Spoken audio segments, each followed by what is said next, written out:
All right, what's up, Dragon Brood? It looks like we have about 30 new cards to get through today, so we're going to go pretty quickly here because there are a lot. But this one is Withering Torment, 2 colorless and a black. It's an instant, destroy target creature and enchantment. You lose 3 life. Interestingly, I will say, this is a black card that destroys enchantments with no crazy downside, realistically. I mean, you lose 2 life, but that's actually not that weird. There's also stuff that could play this at like Orzhov Bats that gain life and lose life, and this fits in with that too. So this is actually a pretty quality card in general. I wouldn't be surprised if this does see some play.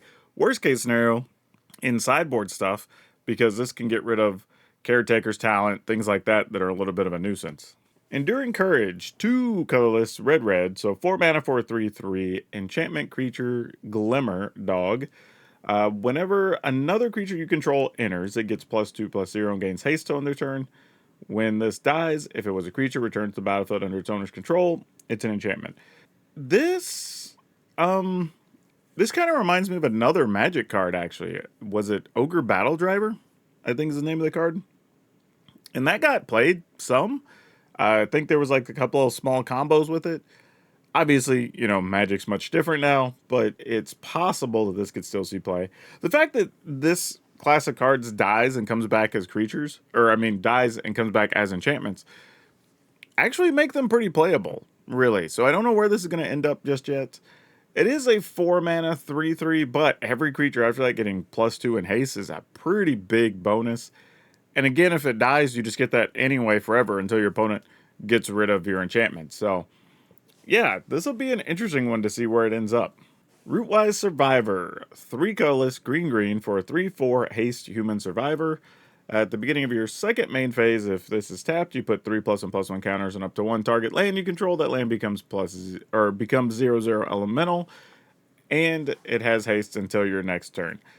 This is better as a survivor card. I mean, because you can play it and then it's tapped because opponent maybe didn't save a blocker for a 3/4 or something and it probably lives, but that's so much to spend for this ability.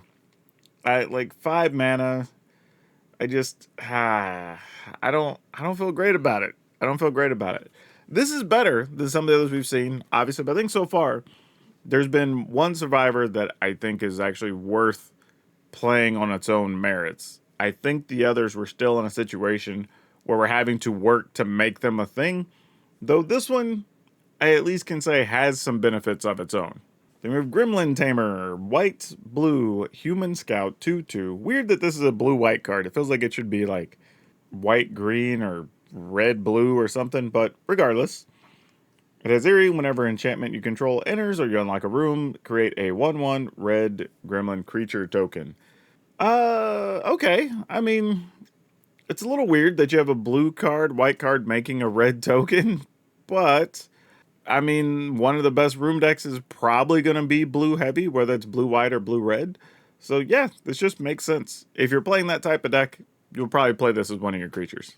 Optimistic Scavenger, 1 mana, 1/1, human scout. Whenever enchantment you control enters, and whenever you fully unlock a room, put a +1/+1 counter on target creature. If there's an aggro version of the enchantment deck, this card works, right? In some ways, this is kind of similar to the green card we had a while ago, right? When you cast a green or enchantment, you get to put a +1/+1 on things.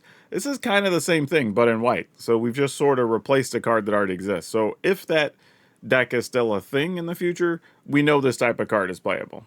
The Friendly Teddy, 2 colorless, 2/2. Bear artifact creature. Whenever it dies, each player draws a card. If I have a deck that cares about the particular like bears or toys or whatever, then sure. But I don't know. Any of these cards that give your opponent a thing when you get a thing, like, just haven't really seen constructed play over the years, and I don't see a reason for it now.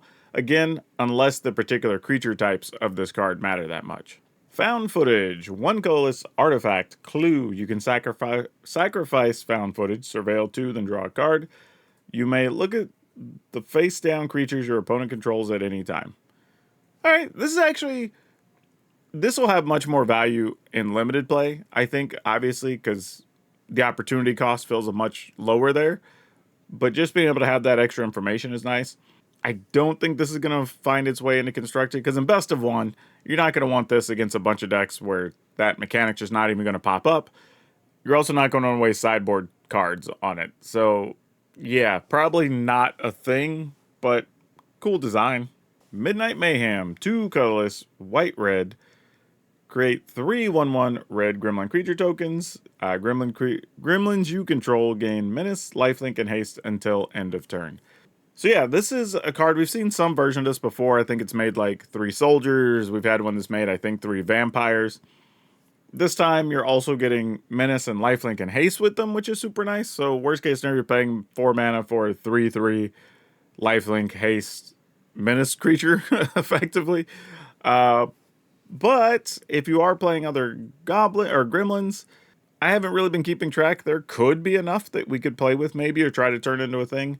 Or this could be a cool addition to some type of tokens deck or whatever, right? And them having haste and menace is actually pretty relevant as well. This could also play well with War Leader's Call too, right? You get some 2/2s that all deal damage when they come into play, and then they all have lifelink, menace, haste. Maybe that's a thing. I don't know. Intruding Soul Rager. Blue-red, so 2 mana, 2/2. Spirit with Vigilance. Sacrifice a room. This deals 2 damage to each opponent. You draw a card. Okay, so if you're doing the blue-red rooms deck, well, here's the thing. So you get a 2/2 Vigilance creature for 2, and then occasionally, when you're done with the room, I guess, or you've gotten any abilities off of it you don't need anymore, you can deal 2 damage, draw a card. All right, this is... I don't... Again, till we see how the room decks play. I don't know how that sentence needs to be worded yet. Till we see how the room decks play, we don't actually know what's going to be super good or super bad in those yet, but this at least makes sense and looks like it has some versatility for those type of decks to give you a little bit of a little extra to be able to try to finish the game, or to even just hunt for the next room you need if you're looking for a certain ability. Wickerfolk Thresher, 3 colors and a green for 5/4 Scarecrow. Whenever it attacks, if there are 4 or more card types among cards in your graveyard, look at the top card of your library. If it's a land, you can put it on the battlefield. If you don't put it on the battlefield, put it into your hand. You know, if Scarecrows are a thing, this is worth considering. I mean, even if you're just playing Delirium, I mean, it's a 5/4 for 4 with the upside of either ramping you up or getting you to your next spell. I don't hate this, actually. Like, again, you would need probably specific decks to want to play it, but if either of those 2 things are a real thing, there's some spots for this card.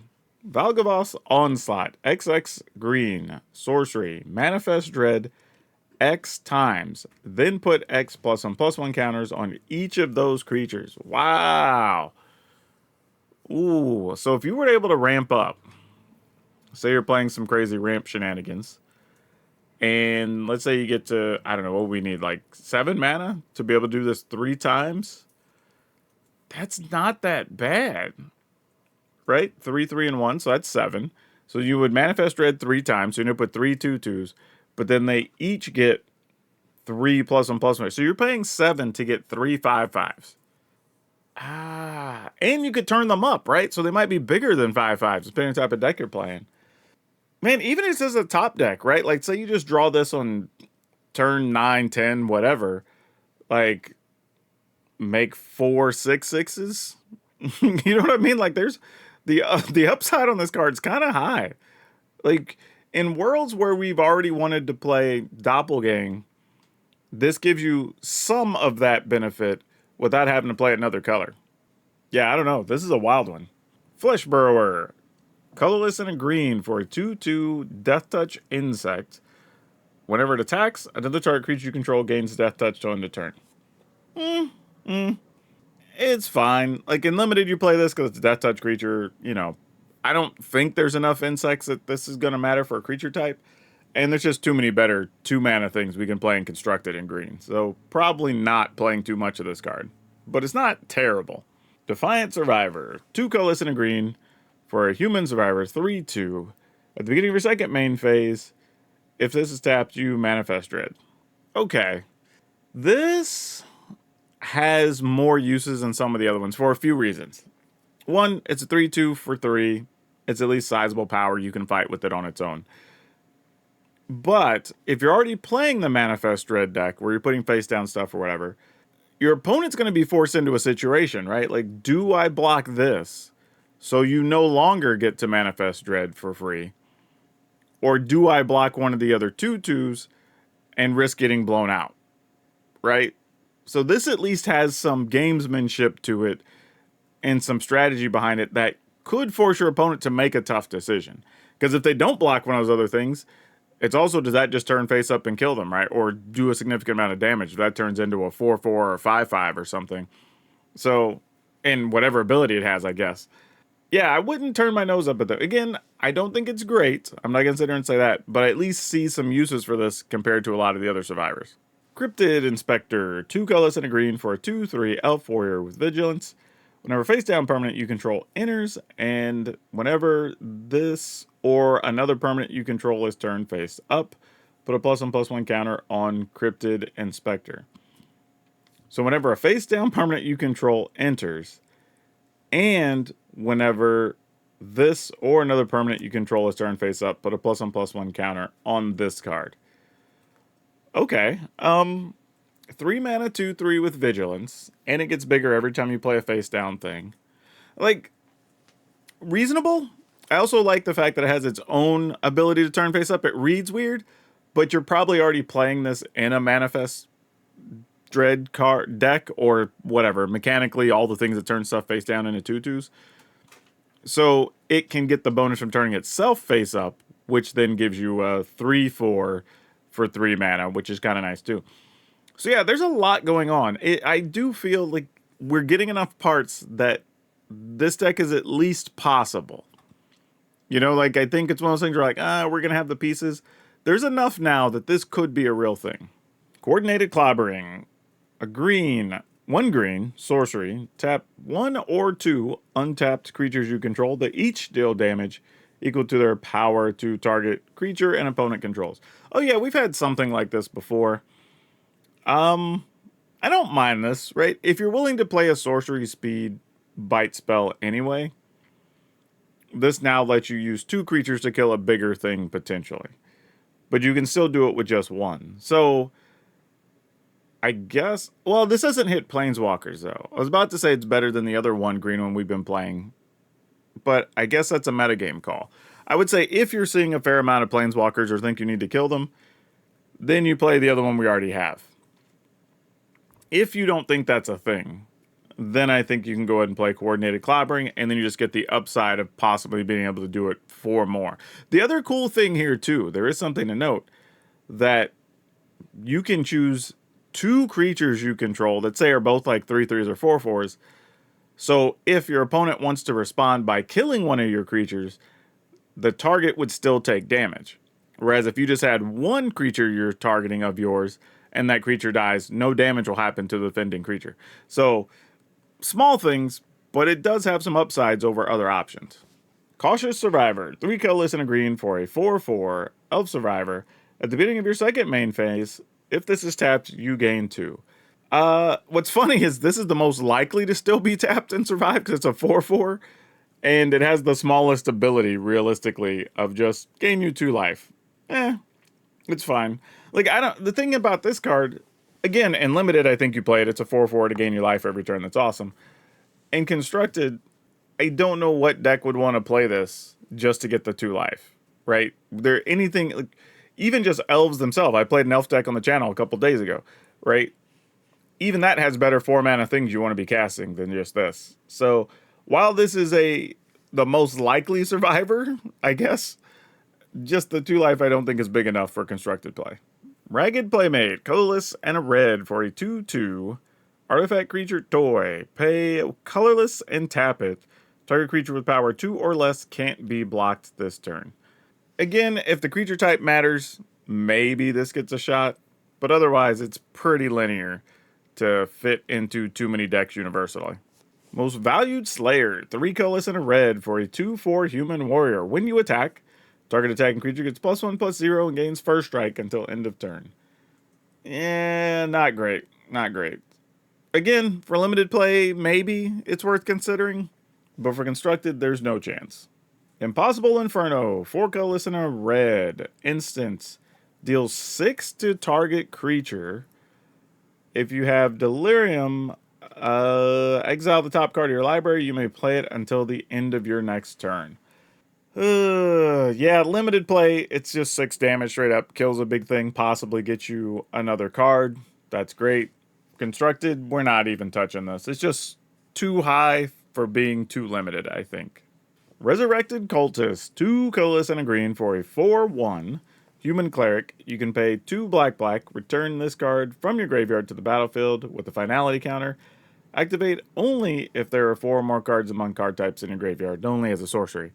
Yeah, just too limited to play. I mean, it's a 1 toughness, so it can't really battle anything. Sure, it can come back from the yard, but it's also, you have to tap it all as a sorcery. Like, it's got too many things going against it to be constructed viable. Murder's getting a reprint. Not a lot to say here. This is like, I don't know, what, like the 6th reprint of this card or something. So, like, yeah, it just is. Decent removal. Innocuous Rat, a colorless and a black for a 1/1. When it dies, you manifest dread. Okay, I kind of dig this. Like, I don't... Here's the problem. Like, for the rat deck, this is a cool idea, right? So if it dies, you get your choice, and maybe you find one of your rat lords or something under there. The downside, though, for this card is all the rats, not all of them, but several of them, want to, like, interplay, do a thing, you know, whatever. You know, even the Sewer King, right? Like, that's triggered by a rat entering the battlefield. Karamonix wants to enter the battlefield or be cast, one or the other, and then you get to look at the top X of your library or whatever, right? So, yeah, neat idea. I think, again, if you're doing the manifest thing in limited, sure.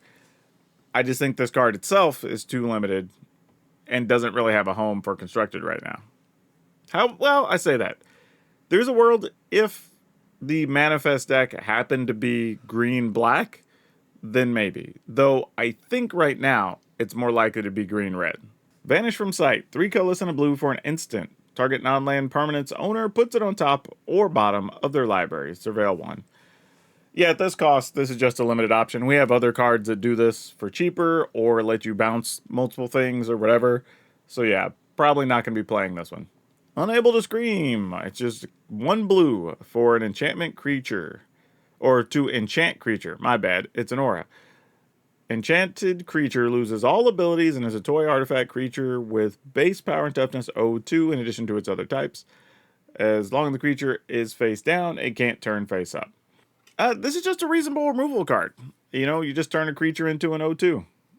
Nothing wrong with that. And you just turn off its abilities for 1 mana. Like, yeah, I think this card could get some real play. And there are a fair amount of decks, like mono red,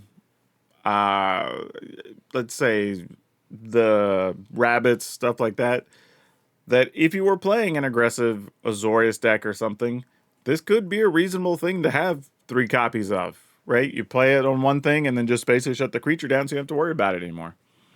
So yeah, pretty interesting card. Right, Friendly Ghost, 3 colorless and a white for a 2/4 spirit flying creature. When it enters, target creature gets +2/+4 until end of turn. Obviously, this is a limited card, but man, giving something +2/+4 is a big bonus in addition to having a 2/4 flyer. So, yeah, definitely going to play this in limited, not playing this in constructed, but that is amusing. Aberant Oculus, 2 colorless and a blue for a 5/5 creature Eye. Well, it's been a minute since I think we've seen just Eye as a creature type. As an additional cost to cast this spell, exile 6 cards from your graveyard. All right? And then it has flying. At the beginning of each opponent's upkeep, manifest dread. Wow. So this is interesting, right? If you're able to, let's say, mill yourself in some way or whatever, and then you play this, it's 3 mana, but you have to exile 6 things from your graveyard. But then if you do, during each opponent's turn, interesting, at the beginning of each opponent's upkeep, you manifest dread. So for some reason, it happens on your opponent's turn, but whatever, that's cool. Yeah, quirky card. I mean, exiling 6 from your graveyard isn't always going to be the easiest thing. And if you're in a situation where your opponents can get rid of those, you're kind of stuck only really getting this into play by manifesting it or something. But again, if it turns out the manifest decks are blue something, then this downside isn't all that bad because there's going to be a lot of situations where you can just tuck this up under some face down thing and then turn it face up later, and we'll just see how it works out. But yeah, cool card if you can trick it into play. Fear of Abduction. 4 colorless, white, 5/5. It's a nightmare enchantment. As an additional cost to cast this spell, exile a creature you control. This card has flying. When it enters, you exile target creature an opponent controls. When it leaves the battlefield, put each card exiled with it into its owner's hand. So this is kind of neat too, because not only does it get rid of something, they don't even immediately get it back into play when they kill this. They still have to recast it because it returns both those cards into their owner's hands. So yeah, pretty cool. It's a little bit much for 6 mana. I mean, for a 5/5 or whatever, but like 6 mana is quite a bit. But reasonable upside. Again, if you're playing this type of deck, and I don't know if those decks have a way to ramp up or not, but if so, this could be a little bit real. I don't think we're gonna play it, but I'm not gonna completely turn my nose up at it either. Arabella, Abandoned Doll, a red and a white for a 1/3 legendary artifact creature toy. Whenever this attacks, it deals X damage to each opponent, and you gain X life, where X is the number of creatures you control with power 2 or less. Ooh, this is interesting. This is a little bit spicy, right? Because think about playing this on 2, and then playing Adam Bakal on 3, attacking. So you stack your triggers where you have the golem token is what it is. It comes into play from Adam Bakal. And then you're draining your opponent for 2, you're gaining 2, getting through for 1, maybe 2 if they don't have a way to block the other 1/1. Yeah, this could be kind of fun. I could see some situations where we could use this. Now, the problem you end up with is if you end up having too many things that pump your team or whatever, then it doesn't do anything. But if you have a way to keep making 1/1 tokens, like this is kind of all right. All right, then we have a couple of rooms. So we have Grand Entryway. It's a colorless and a white. You unlock this room, you create a 1/1 white glimmer enchantment creature token. So, just get a glimmer if those matter, if enchantments matter. You're getting 2 enchantments here, actually, because you get the room and you get the 1/1. And then whenever you unlock this door, put a +1/+1 counter on each of up to 2 target creatures. So this is the cheapest overall one I think we've seen, where it's 5 mana total, so 2 and then 3. So it's not bad on back-to-back turns. And again, if you have something that cares about enchantments, this gets you 2 enchantments for 2 mana. So you get to make a creature and trigger your stuff twice, and then maybe just get to pump up some things on the next turn. So yeah, this one's pretty solid. Nothing crazy, but again, if you have the right deck or the right build, this is a card that you're probably going to want. All right, we have Charred Foyer, or Foyer if you are proper. At the beginning of your upkeep, exile the top card of your library. You may play that this turn. Alright, so 4 mana, just get access to another card. Not bad. And then Warp Space is 4 colorless, red.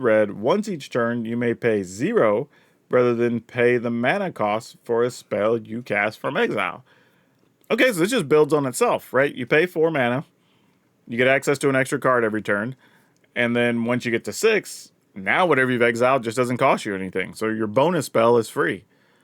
So yeah, this is just a cool design. Honestly, this is good enough that there's a fair amount of decks, especially if you're playing a long game against like Azorius Control or something like that, that this could just be a good additional card to have because you're getting another card every turn and you're getting to play it for free. Like, that's kind of hard to beat. Kind of a cool card. I bet this finds some play somewhere. And okay, we survived it. We made it, y'all. So here's the thing. Y'all have been really good about starting some conversations in the comments. But here, I think 2 things now that are starting to come together that we want to talk about is, are toys a thing? Are there enough parts? Have I been overlooking some things? Or are they all going to be parts of something else? And how do you feel about the room decks? I feel like we're starting to see enough rooms that this could actually be a thing. Like, there's enough parts, even with the stuff that showed up today, that there's this little thing that rooms, even if it's not a full deck, I think we're still going to play with them. But I'd be curious to know what y'all think. And yeah, since there wasn't stuff yesterday, I'm going to go ahead and link the video from a couple days ago so you can get caught up if you missed it. That's all of you for now. We'll see you next time.